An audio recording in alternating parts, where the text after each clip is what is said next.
Laura Loomer was one of the first people to notice I was the only co-defendant that didn't come out of the Fulton County Jail and called a flight risk for no reason. That's weird. He got treated differently by the criminal justice system. That is unheard of. We might have to look into that.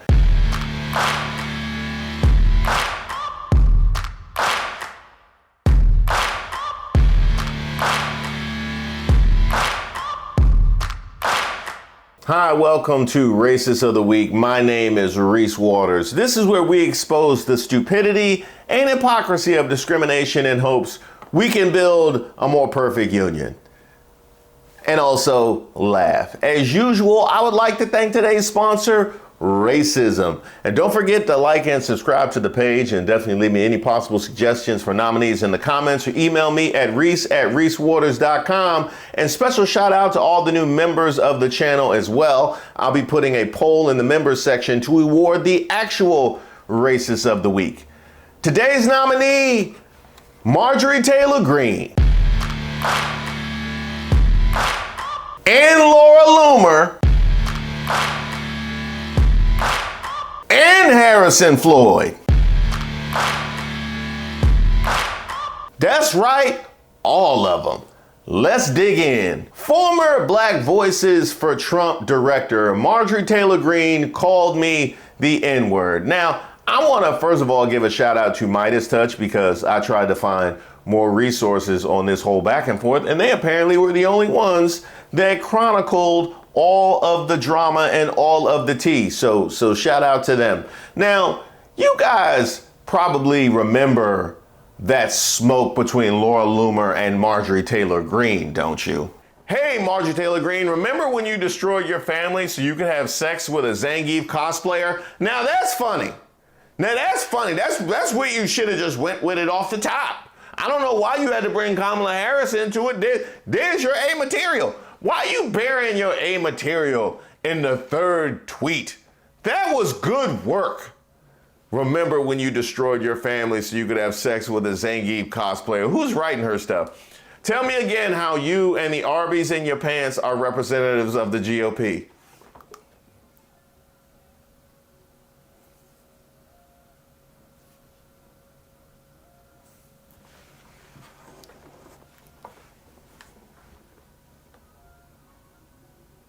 What am I supposed to do with that, huh? What am I supposed to do with that, huh?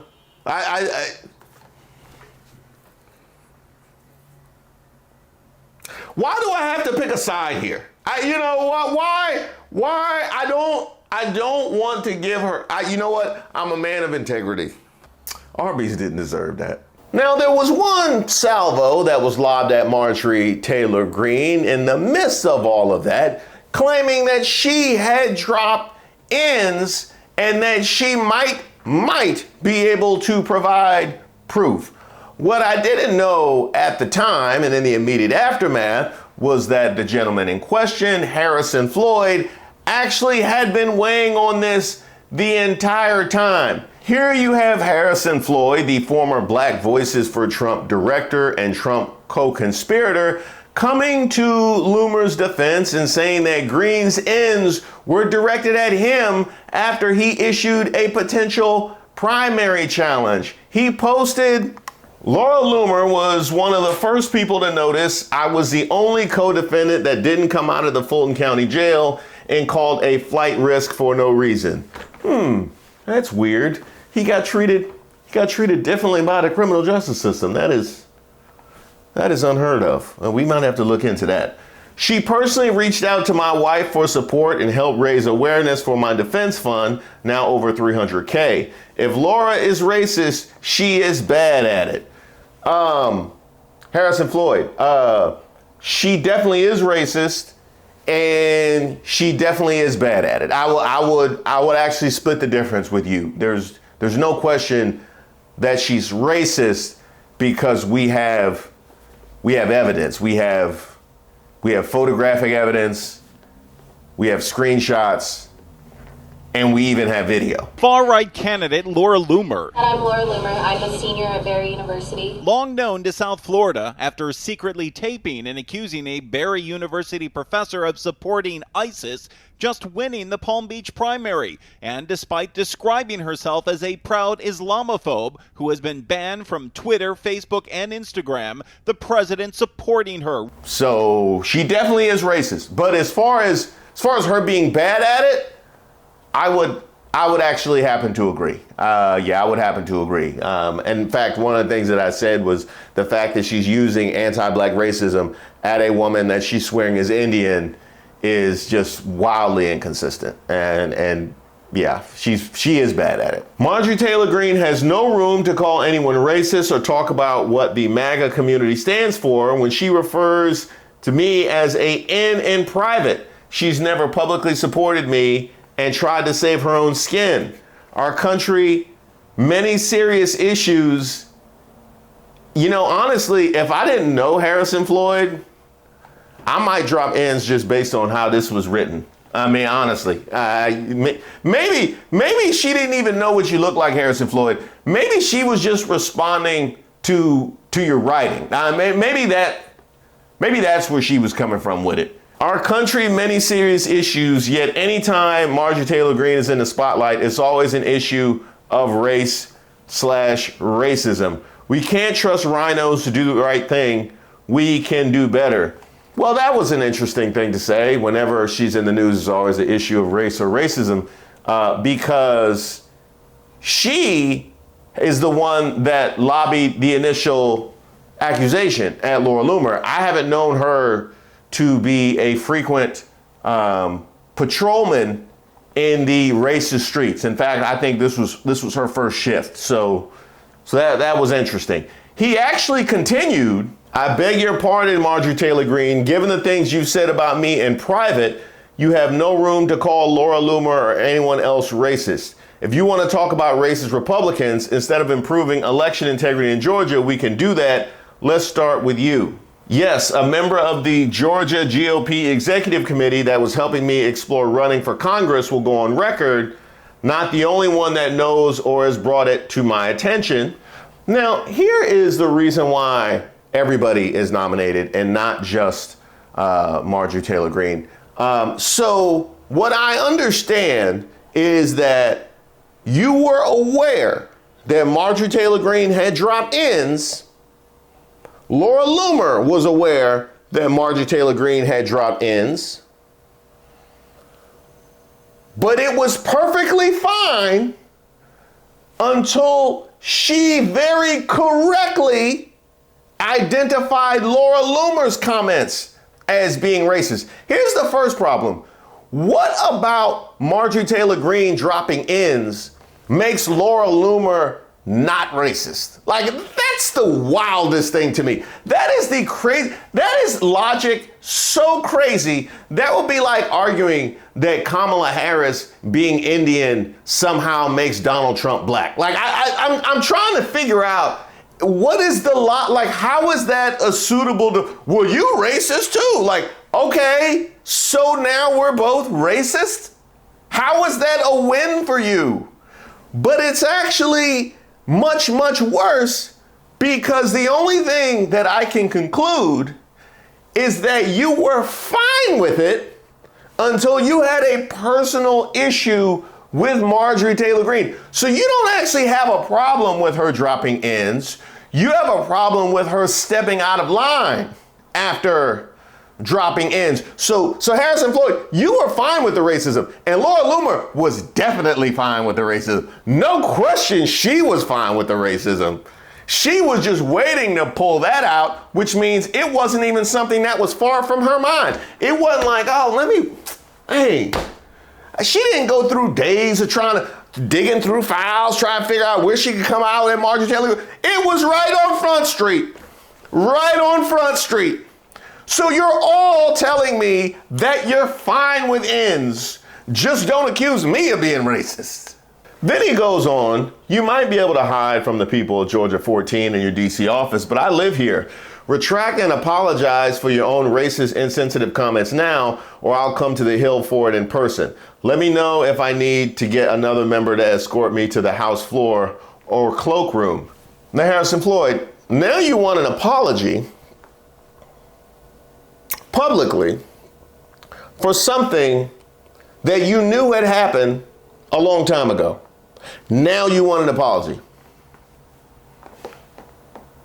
Does it get more performative than that? I don't know that it gets more performative than that. I mean, Nancy Pelosi kneeling in our federal building with kente cloth and doing Wakanda Forever was less performative than you asking for an apology right now. P.S. To be clear, this is not a threat or attempt to intimidate, simply saying people with honor apologize in person, and I'm happy to accommodate to make it a reality. The violence, threats need to stop. We can all do a better job of communicating our thoughts, myself included. I definitely second that. You absolutely can do a better job of communicating your thoughts.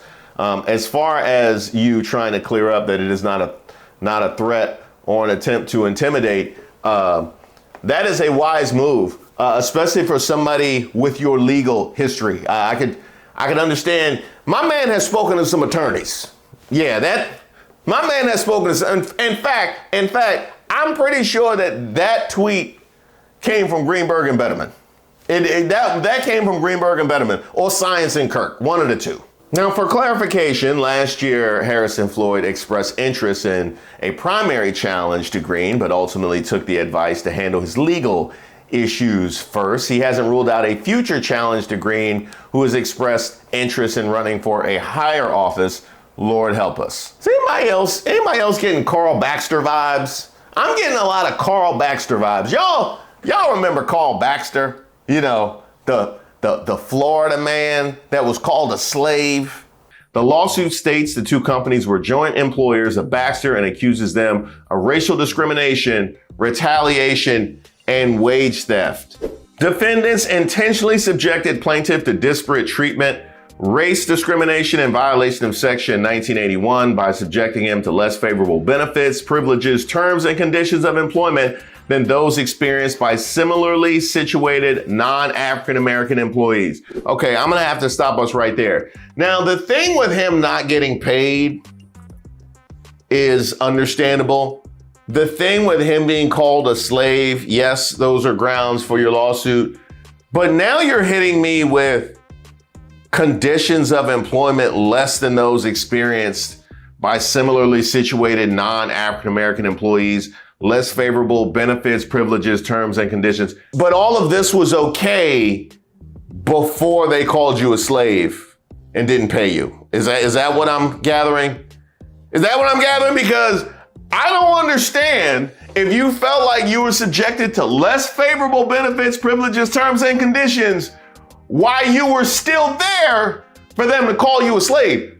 Unless your red hat had somehow convinced you that was okay, right? Your red hat had convinced you that it was all cool for you to be subjected to less. You just fell in line, didn't you? You just fell in line, and all of a sudden they went too far and called you a slave. Now all of a sudden you become the moral authority. Yeah, it was all perfectly fine till they withheld them checks.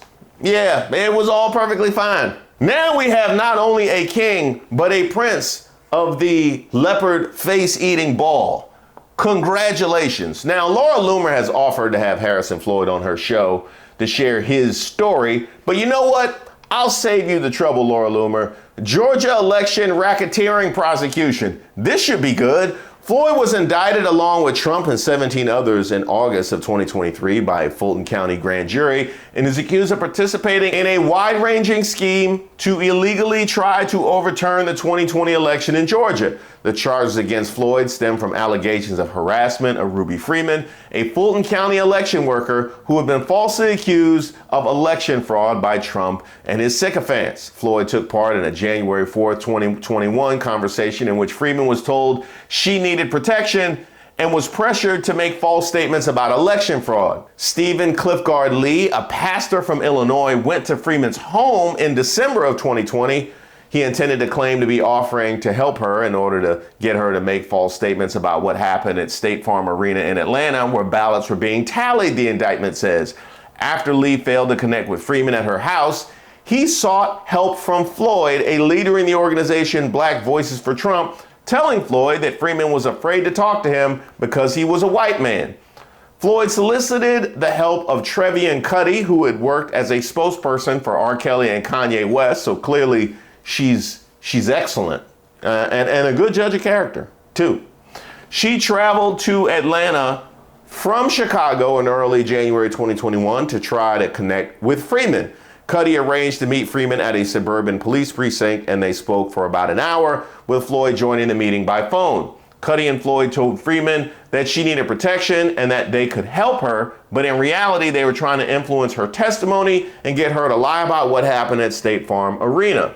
Floyd was the only one of the 19 defendants in the case to spend time behind bars at the Fulton County Jail in August, while the other defendants in the case had their lawyers reach out to prosecutors for a bond agreement before turning themselves into the jail. Floyd showed up on August 24th without a lawyer or a bond agreement. He was released on the 30th after his lawyer negotiated a $100,000 bond. Shout out to Science and Kirk.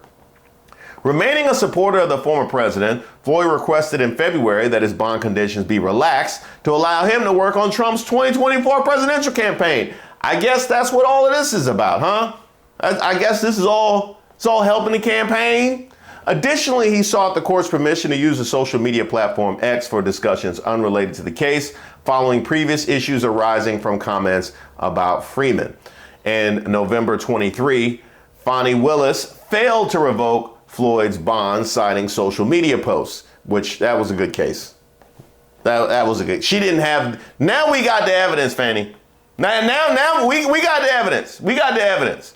D.A. Willis stated he had engaged in numerous intentional and flagrant violations of his bond agreement, posting on Twitter that his effort to intimidate co-defendants and witnesses. However, Judge Scott McAfee found no intimidation in any of Floyd's cited posts. However, he did find a technical violation regarding tagging witnesses on the platform. Judge McAfee declined to remand Floyd and instead ordered a revision of his bond.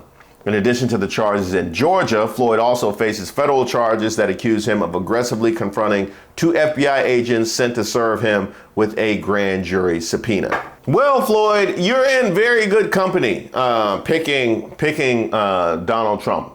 You got somebody to entertain you in the yard and somebody to trade commissary with. So you on the right side of that one. Unfortunately, as far as the court of racists of the week, I can't help you. Congratulations to you, Harrison Floyd. Congratulations to Marjorie Taylor Greene, and congratulations to Laura Loomer. You are our racist of the week. And I would like to add, see, this is what happens when you excuse people's behavior.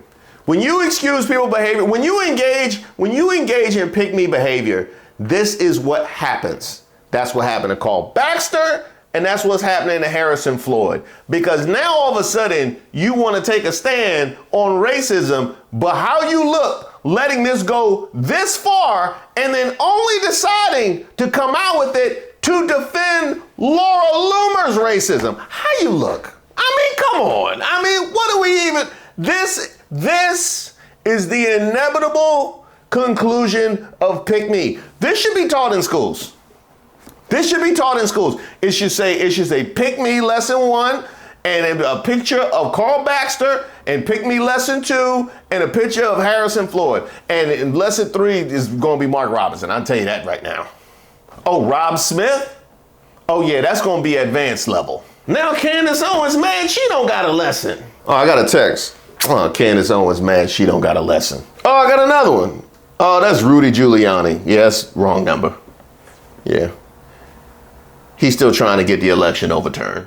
Thank you guys so much for watching the video. I very much appreciate the support. And as I mentioned previously, we got membership now. Yes, it was something that that you guys suggested, and a suggestion that I took and moved forward with. And it's something I'm really super excited about. That's going to give me the ability to give people early access to videos and ad-free experience, and also be able to record things on the go when I'm not necessarily in my perfect environment. I have something I just want to drop in real quick. I have the ability to do that. The ability to give you guys deep dive investigation pieces, some of the stuff that may not necessarily be topical, but stuff that deserves your attention.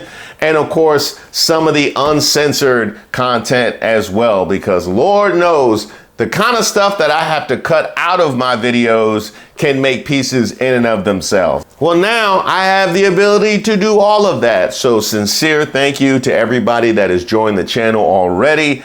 I can't wait to see where this goes.